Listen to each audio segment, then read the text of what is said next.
So మొట్టమొదటిగా రైతుల సమస్యల దగ్గర నుంచి మొదలు పెడదాం. నిజంగా ఈరోజు రాష్ట్రంలో వ్యవసాయం ఎలా ఉంది, రైతుల పరిస్థితి ఎలా ఉంది అన్నది నిజంగా చూస్తే రాష్ట్రంలో పాలన సేవ్ ఆంధ్రప్రదేశ్, సేవ్ ఆంధ్ర అన్న పరిస్థితి మాదిరిగానే ఆంధ్ర రాష్ట్రంలో పాలన సాగుతూ ఉంది.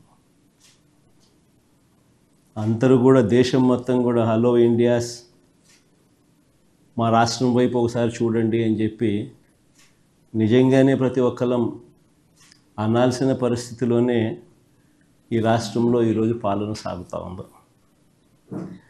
మరి ముఖ్యంగా అడుగులు ముందుకు వేస్తే వ్యవసాయం అన్నది 62% జనాభా దాని మీద ఆధారపడి ఉన్న సెక్టర్.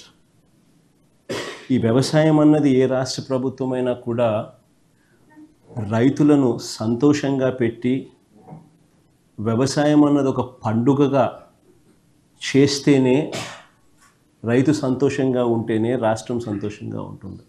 రైతు కూలి సంతోషంగా లేకపోతే రాష్ట్రం ఎప్పుడూ కూడా ఎదగదు, వెనకడుగు వేయాల్సింది.